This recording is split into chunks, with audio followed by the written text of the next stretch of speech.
Alors Vincent Kaufmann, je vais quand même vous poser une petite question, et je vais revenir avant de passer la parole à Eugène, sur la question du réseau Genevois, parce que vous avez quand même critiqué le redéploiement du réseau Genevois qui a eu lieu il y a un an, c'est ça? Et moi, je voudrais juste me poser, essayer de comprendre. C'est-à-dire, ce qui s'est passé à Genève, c'est qu'on a essayé finalement de transformer un réseau historique et de lui, on peut dire, le faire fonctionner comme finalement les réseaux de nouvelle génération, c'est-à-dire faire des grandes lignes traversantes qui vont de périphérie à périphérie, et on a essayé de faire tout ça. Et vous dites que ça n'a pas marché. Alors est-ce que vous pouvez peut-être nous en dire un peu plus, ou est-ce que vous avez une idée pourquoi finalement, voilà, la raison de cet échec?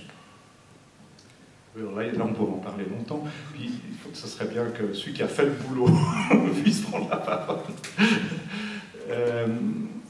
Non, moi je dirais, bon, d'abord, c'est un réseau historique, mais son redéploiement a fait l'objet de toute une série de compromis politiques. C'est qu'on ne lui a pas donné toutes les priorités qu'il aurait méritées.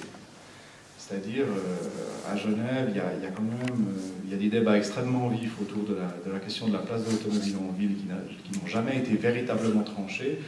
Ce qui fait que le résultat, c'est de dire on a beaucoup de voitures et puis on a en plus du tramway qui, au point névralgique du réseau, notamment à la gare Cornavin ou à Plain-Palais, quand il faut traverser les ponts, comme c'est par exemple la Louvronnière, eh bien, il s'excuse presque d'être là, le tramway. Donc, on le fait, voilà, il fait des espèces de virelais comme ça, puis il attend son feu, et puis bon, voilà. Donc, il y a ça, déjà, comme point de départ. Donc, ça a pour conséquence que les vitesses commerciales sont assez faibles, et que la fiabilité du service n'est pas évidente, parce que moi, j'aimerais pas être à la place des TPG. Exploiter un réseau comme ça, c'est pas du tout facile, parce que vous êtes tout le temps pris dans les aléas de la circulation.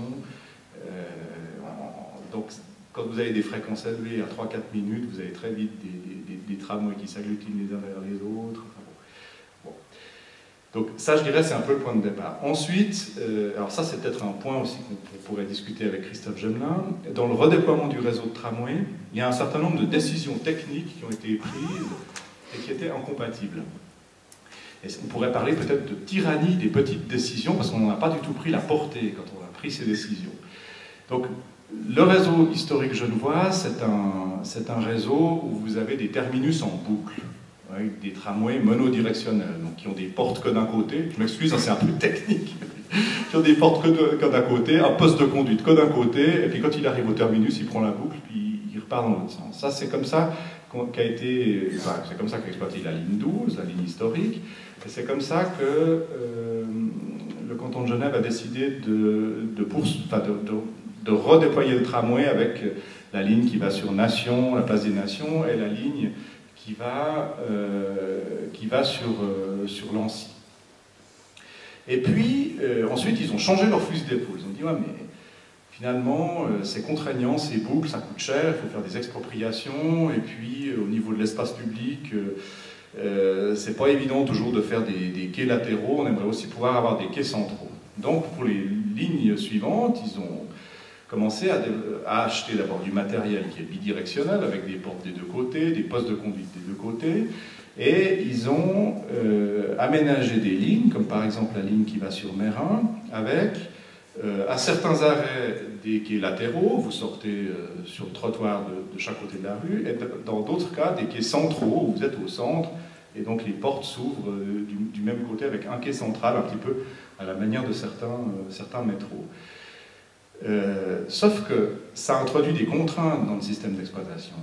Et au final, vous arrivez avec un réseau, quand vous voulez l'exploiter, puis que vous voulez relier un terminus avec une boucle, comme par exemple à Moelle-Sula, avec un terminus qui n'a pas de boucle, comme par exemple Mérin, c'est très embêtant pour exploiter, parce qu'il y a des contraintes sur le matériel, il y a des contraintes d'exploitation qui sont absolument énormes. Et donc ils se sont, on peut dire, un petit peu pris les pieds dans le tapis. Je crois que ce n'était pas du tout voulu au départ.